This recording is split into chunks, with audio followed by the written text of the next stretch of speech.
Hello, everyone, and welcome to the Golden Astrologer Podcast. This is Deb McBride, and I am broadcasting from beautiful Escazú, Costa Rica, where we're finally experiencing very warm, hot weather, and we actually got to use the pool yesterday. But anyway, it is the 5th of March, Sunday the 5th of March in the year 2023, and this is the first podcast in the month of March, because last weekend it was still February. So here we are, it is March, and it's the rockin' month of March. We have so much going on this month, and you've been hearing me talk about this for weeks and months, and this is the time. This is the moment. And this week we are going to start the rock and roll. This is 1 week when I think next week we don't have any rock and roll, and the week after we do. But this is a week of rock and roll. And we're just going to go straight to Aquarius, okay? Saturn is leaving Aquarius. This is the last moments of Saturn in Aquarius, and we won't see it again for 28 years, okay? And it leaves on Tuesday. That's the day after tomorrow, which is very soon. And that would be 8:35 a.m. Eastern Time on Tuesday morning. So we are in these last less than 48 hours of Saturn in Aquarius, which we have been dealing with since really relatively early in the pandemic. So in 2020, Saturn went into Aquarius, stayed there for a little while, stepped back out because it went retrograde. And this is what gets tricky. A planet such as Saturn, or a slower planet like Saturn on out, there, and Jupiter too, to a certain degree, because Jupiter went into Aries last year. But what they do is they step in somewhere and they often step out, go retrograde and step out. And Saturn went back into Capricorn and joined Pluto and Jupiter loosely, not as in the Saturn-Pluto exactitude that was January of 2020. But what happened was Saturn went to Aquarius and then stepped back in and said, I want another go-round with Jupiter and Pluto in Capricorn. And it did that, and then December 21st, 2020, it went into Aquarius to stay. And it's been there ever since. Now, Saturn will go into Pisces on Tuesday and will not go back into Aquarius. It's going to leave Aquarius and be done for 28 years. So there is an underlying uncomfortable knowledge of an ending. And we are leaving behind the last 3 years, which is complicated because they've been a complicated 3 years. Like I said, this was early in the pandemic. And so all of those moments that we've all experienced for the last 3 years are encompassed in Saturn in Aquarius. And this is dramatic. It's dramatic, and I asked on Instagram the other day how it affected you and what you learned and what you did. And people responded. It was very good. I got some responses, but it's been a very powerful experience. I'm an Aquarius, so of course I'm going to have that. For some people, it's just an average Saturn transit. But, it is a very big ending, because in those moments when Saturn went into Aquarius, the world was in turmoil. And the world is not in that same place anymore. And we have to look back about, what did you learn during that time? You remember what I was talking about Jupiter-Pluto during 2020, and you can go back and listen to my 2020 podcasts. They're all on my website. And they're probably all in Spotify and Apple as well. But remember what I was talking about Jupiter-Pluto, the light on in the closet, what can you discover about yourself, what it meant to go in, go within, because we were told to go in and stay in. And Saturn was part of that. Saturn was going on to Aquarius and recognizing those elements right alongside us, So we had to experience this 3-year passage of Saturn in Aquarius. It was not ordinary. And Aquarius is not an ordinary sign. But, I remember when Saturn went into Aquarius last time. See, I'm old, right? So Saturn was in Aquarius before, and it was the first World Trade Center bombing. And it was squaring Pluto at the time, because Pluto was in Scorpio. So there was a big dramatic experience then too. That was the first time. That wasn't 9/11. But it doesn't mean something happens every time Saturn's in Aquarius in the world. There have been times when that didn't happen. And when we get into some very collective energies as they are in Aquarius, we start to see some collective things go on. And so the pandemic was one of them. It is a good thing to do right now to look at where you've been in these last 3 years. How have you changed? Your life has probably changed somehow, some way, or your life is changing. I think we're all a bit exhausted right now. 2 planets are at 29 degrees, Saturn and Pluto. And that means we've got a lot of endings we're contending with. And it doesn't feel comfortable. It feels strange. It feels weird. It feels dramatic. I am definitely feeling these discomfort moments. And the Pluto transit is, that's an even longer goodbye, because Pluto will leave Capricorn and go into Aquarius, just the way Saturn did back in 2020. So it's an interesting dynamic. When Saturn hit that 0-degree point with Jupiter back in December of 2020 and stayed there, it was the precursor to Pluto going into Aquarius later this month, the 23rd or so of March. So that's another moment of rock and roll that I mentioned. Okay, so we've got something else going into Aquarius. Aquarius won't be empty. Aquarius won't be very empty, because Saturn's going to leave and Pluto's going to go in, albeit for a short amount of time. But so I expect that things that were happening around that time of Saturn going into Aquarius, those points in early 2020 and then late 2020, Pluto will dredge them up, because that's what Pluto does. And that is a famous point. Okay, so now 0 Aquarius is a famous point because it's where Saturn and Jupiter met. And Pluto will go over that point where they met. And I expect there to be some very interesting collective cycles that come forward from that. Aquarius is a collective sign. It's the collective unconscious. So is Pisces. These are places where big things happen. So we had big things happen during Saturn and Aquarius this time. And we get a chance to really reflect on that. And I really, really encourage you to reflect on this. I mean, whatever you didn't accomplish while Saturn was in Aquarius, you'll get to accomplish when Saturn's in Pisces. And if you feel like there are lessons and things left over from Saturn and Aquarius, quickly resolve them. I really recommend to quickly resolve them, because they come back to haunt us when Saturn goes into the next sign.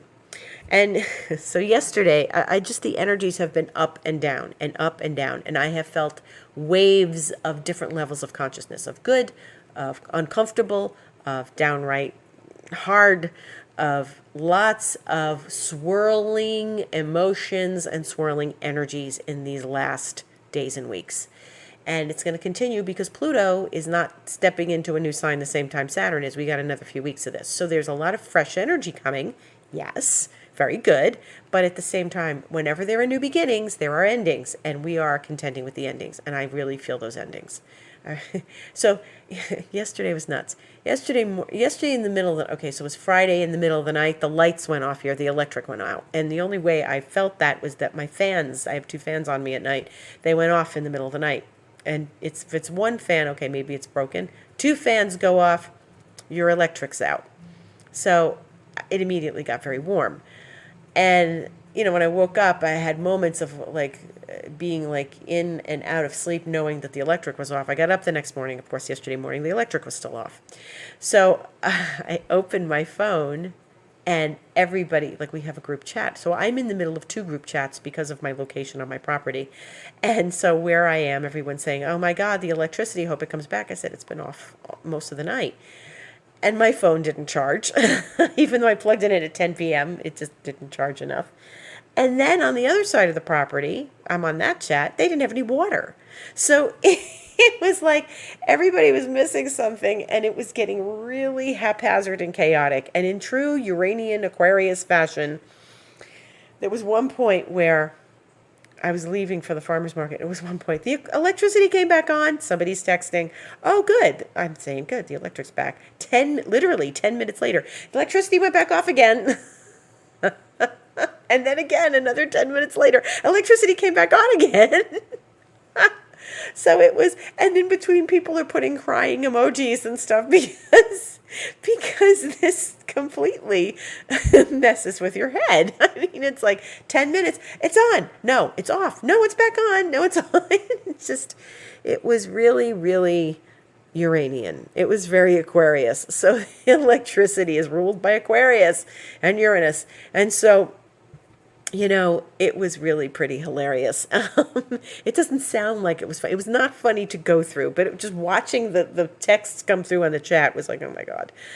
And, it was really so Uranian and so dizzyingly quick and one way, the next way, one way, the next way. And that is such a good example of Uranus.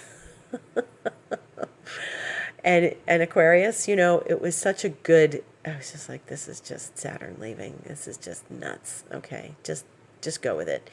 And it came back on, it stayed on, and the water was off. And then I actually went to go charge my phone on the other side of the property in one of the empty apartments, and I couldn't because just as I stepped over the bridge and got there, it's a 2-second walk, one of the people, our Brazilian friend says, now we lost electricity. So then they didn't have electric, so I couldn't charge my phone over there. So it's just like throw your hands in the air and just give up. And this is the kind of energy you have to just let go. You have to surrender. And this is what 29 degrees is about, surrender. So what could I do?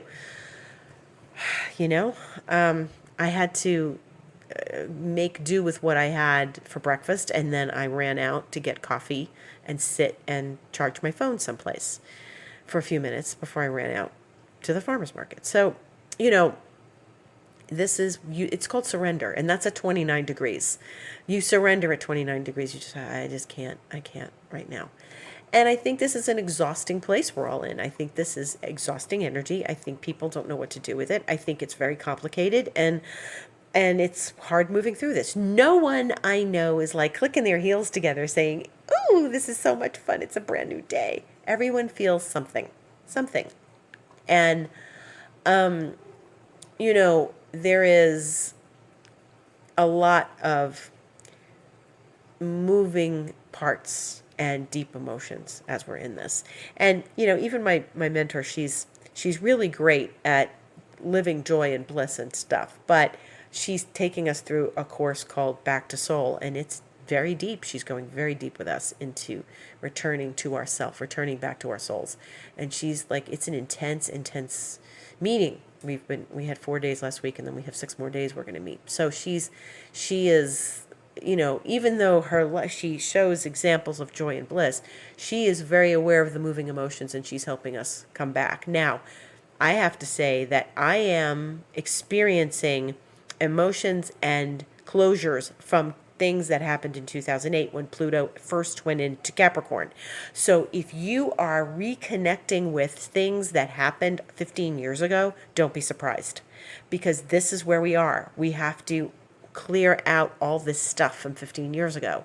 And, I find that it's sort of a bookended thing. Whatever you didn't come to terms with that might have happened during the Pluto and Capricorn years that we've had, you're coming to terms with now. It's going to take another 1.5 years for Pluto to leave Capricorn entirely. It's going to back and forth a few times into Aquarius and Capricorn and back and forth and finally leave. But it is a momentous departure.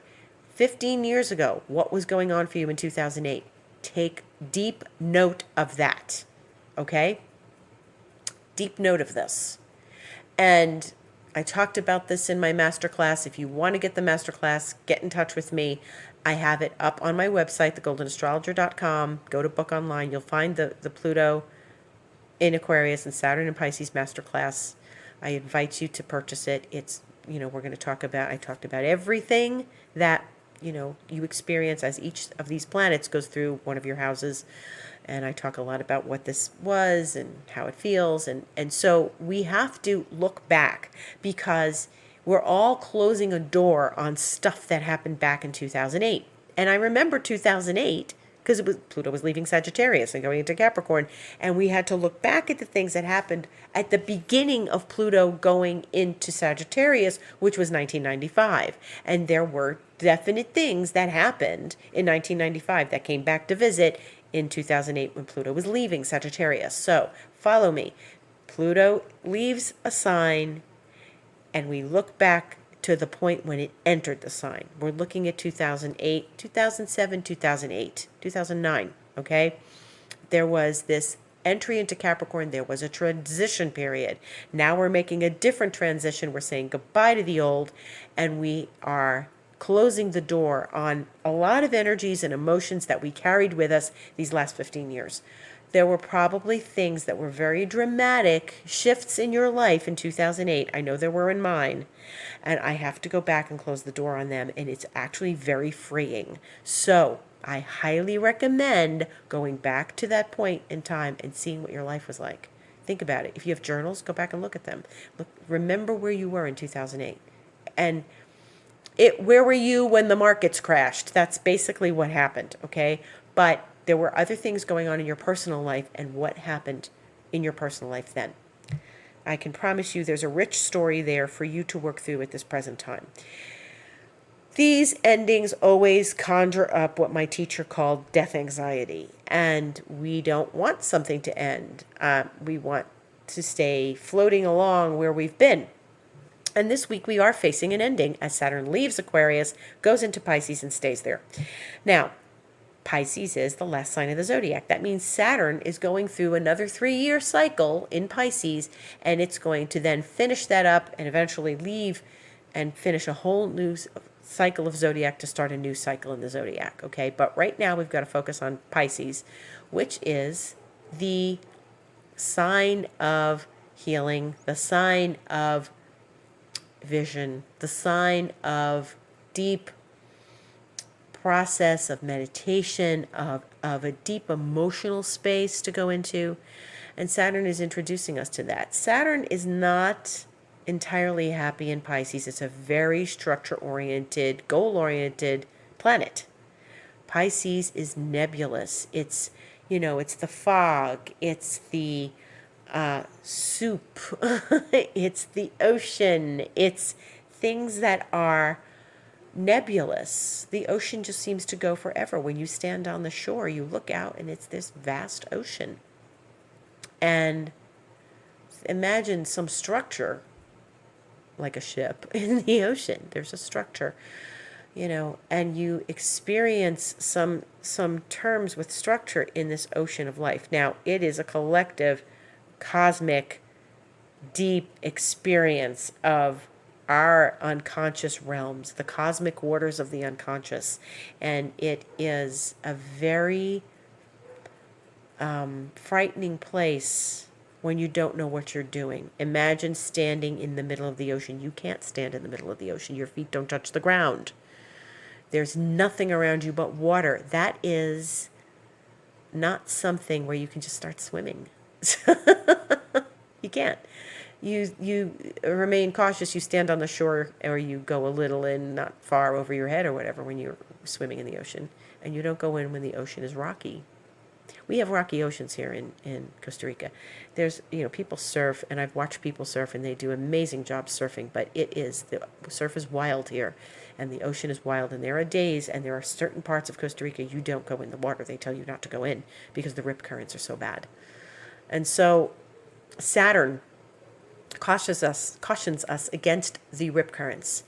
And so it's very important to pay attention. And Saturn here is the structure that we need to hold on to as we move through the rip currents or the wild seas, okay?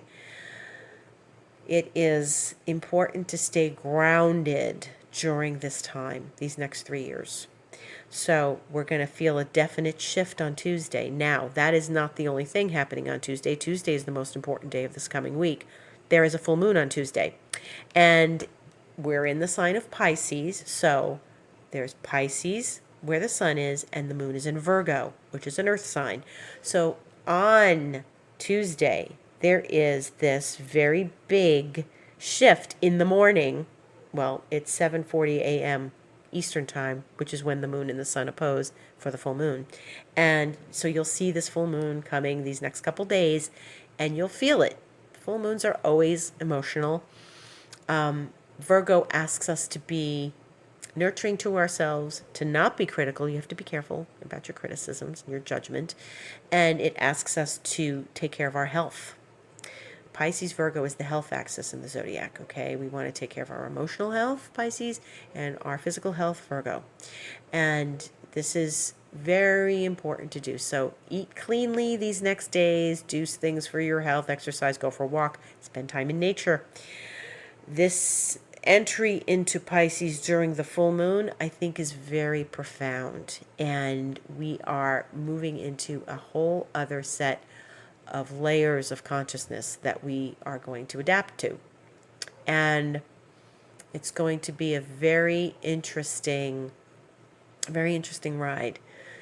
Because, first of all, astrologers look at things. Oh, the ingress of Saturn into Pisces, we look at a chart and there's a full moon. So this is setting the tone for these years of Saturn in Pisces. There's a full moon. So there's a lot of emotion.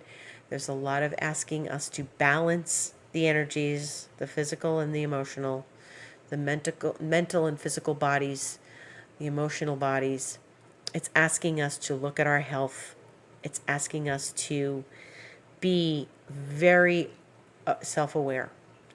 And these are moments we really have to pay attention. I think that's a deep, deep, deep experience. What we're headed towards, something very profound, emotionally, psychologically, spiritually for sure. And so, take some time for yourself. Do some inner work. Do some contemplation. Pisces is always a place of contemplation, right? It's the end of the zodiac. It's the place of contemplation. It's the place where we go to sleep. We have dreams.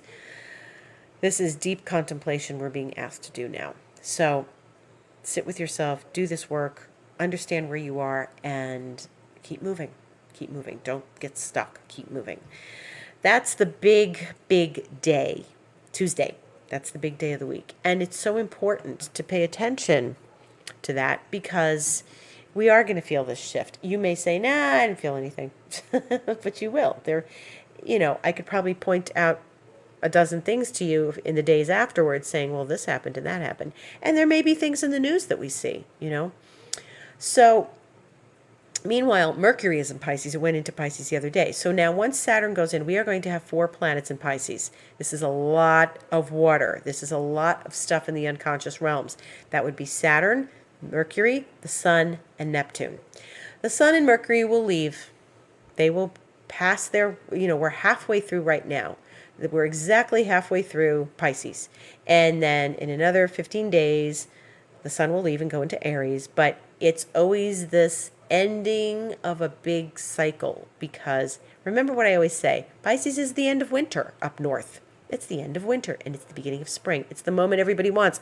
I can't take one more snow day. I can't take one more day without sun. It's gray and cloudy and cold.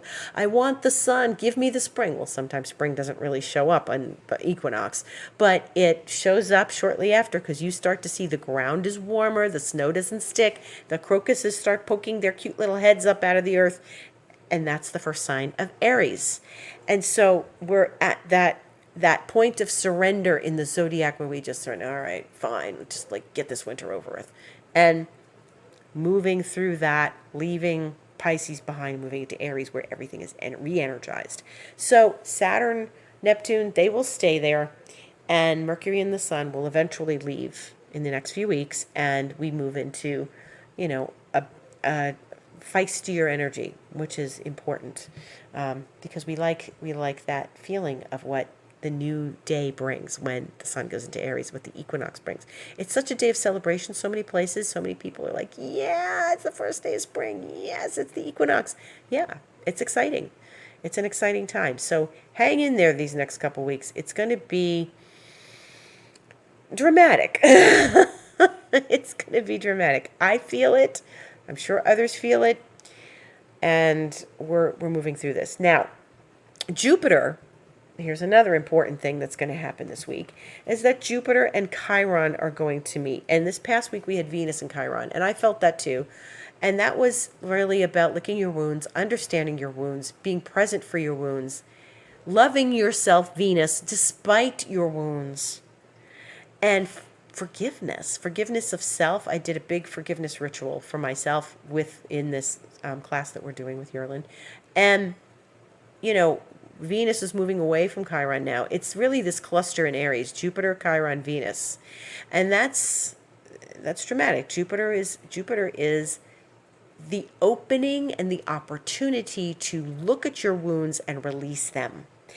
And this, once again, now everything works together. This is not separate from Saturn. It's not separate from Pluto. It's happening. There's a reason for this.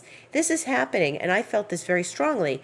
Jupiter is allowing us to really openly look at our wounds and let them go. Forgive. Forgive ourselves. Forgive others. Jupiter is open. It's expansive. It opens your mind.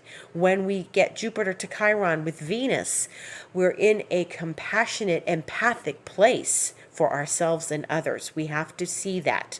And what wounds you endured during 2008, when Pluto made this ingress into Capricorn, you can now look at and let go of. And wherever you were in 2008 and wherever things were happening for you then and what you're letting go of now, it's a deep experience. Let it go. And Jupiter is all about letting go. And you're going to feel so relieved when Jupiter and Chiron finally meet this week and you get to see something and release it and say, you know what? I'm okay with this. I'm okay with this. And I have to be okay with this because if my family, if my spouse, if my ex, if whoever did whatever to me, or I feel they did whatever, I have to own the experience, my part in that. You know, I'm not perfect either. And we clear out, we open up, do a ritual. Write something down and burn it. Light a candle. Be present for yourself. Do some journaling with a candle. Do something momentous to let these things go. It's a big week. We have a big week here. We have this big shift, and then we have Jupiter looking at Chiron and saying, you know, Jupiter and Chiron haven't met in 12 years. Last time they met, I believe it was in, it might have been in Aquarius. Might have been, well, my probably was in Pisces, but Pisces, Aquarius, it was around there. And this is a very, very dramatic opening and seeing and revealing and, you know, being okay. Jupiter's always okay. It tells you you're okay and you're going to go on. And it blesses things and forgives them and releases them for once and for all. And it's so important to recognize these things and just let them go for once and for all. And you know, there's a new space. Then you leave, you open up a space in your heart and in your being to release all of this stuff and new things can come in. And you know what happens when you recalibrate? After you release something like this, you're looking, you have that same muscle that you used to flex when you got angry, when you got annoyed, when you got hurt. And you're like, wow, it's gone. It's not there anymore. Wow. Hey. You know, the more you heal yourself, the more you're open to love. The more you love yourself, the more you're going to receive. The more you rest, the more you receive. And it's important. The more you heal and let go, the greater your life is. Okay? So important this week. So much happening. And so much forgiveness available to us right now. And being kind to ourselves, forgiving everyone, because, you know, we attract circumstances for our own growth and expansion. And even if it felt bad, and, you know, I mean, I have things, obviously, I just said, I'm working through stuff. I realized that if I hadn't had those experiences, I might have stayed in those circumstances and those people, with those people, mostly my family, where I might have stayed in those circumstances and not advanced and expanded to the beautiful life I have now. I'm extremely grateful for my life in Costa Rica. And I might not have come here had things been okay back then. You know? If things were really smoothed over and went well and all okay, those moments don't happen because they propel you to the next level in your life. And this is why we surrender to divine intention. You know, we have to surrender to, and that's Pisces too. Oh my God, is that Pisces? Surrendering to divine will and divine intention. And as we leave, as we leave Aquarius and we go into Pisces, Saturn will help us learn where we can surrender to divine intention. And all of this 29-degree stuff is asking us to surrender. So we're in a big theme of surrender right now. And so I might not have been happy with what happened back then, but now I can really see why it was so important for me to leave it all behind and come here. And not that I was running away, but I found a better way. I found a better way and a deeper life and a better experience. No, there are things here that are not perfect. Obviously, nowhere is perfect, but it's always better to grow from the experience and move on rather than stay stuck in it. And that's what all these 29-degree aspects are asking us to do. So, 3 things in Aries, Jupiter, Chiron, Venus, lots of fire. Going to be 4 things in Pisces, and that's water, water, water. And Mars is still trotting along in Gemini. And, Mars is at 21 degrees of Gemini right now. And eventually it's going to get all up in the fact that it's going to go square Neptune again for the last time. Remember all that business in October. And that'll be next week, the 14th, that Mars will square Neptune for the final time, the third and final time. So we'll talk about that more on next Sunday's podcast. In the meantime, if you need me and you want to process all this 29-degree stuff and you are going through some emotional things, I am here for you. I can give you a session, astrology. You can book online on my website, thegoldenastrologer.com. And I also do Lemurian 5-dimension Reiki. And that is going to help you process a lot of things too. It's an amazing, amazing system. There's that. And then there's, emotional clearings that I do with my New Vision holographic system. But you can pay attention to the podcast and listen to the Instagrams during the week, the Golden Astrologer Instagram, and all of that should get you through this process. Feel free to reach out, even if it's just for saying, thanks, Deb, that was, you're right, that's rough going. Stay grounded. Do things that are good for yourself. This is a very deep time we're in. It's very powerful. There's a lot of uncertainty because when we leave one place and go to the next, whenever there's new beginnings, there's always uncertainty. Even if you move into a new house that you love, even if it's around the corner from your old house, it's always something new. And when we start new beginnings and we leave things behind, it's important to give ourselves the love and the care and the courtesy to move through a process of change and transformation. And on that note, love to all of you, gratitude to all of you for listening. Take care of yourself through these transformations and do some things to nurture yourself. And I'll see you next Sunday when Saturn will already be in Pisces. Thank you for listening. Gratitude to all.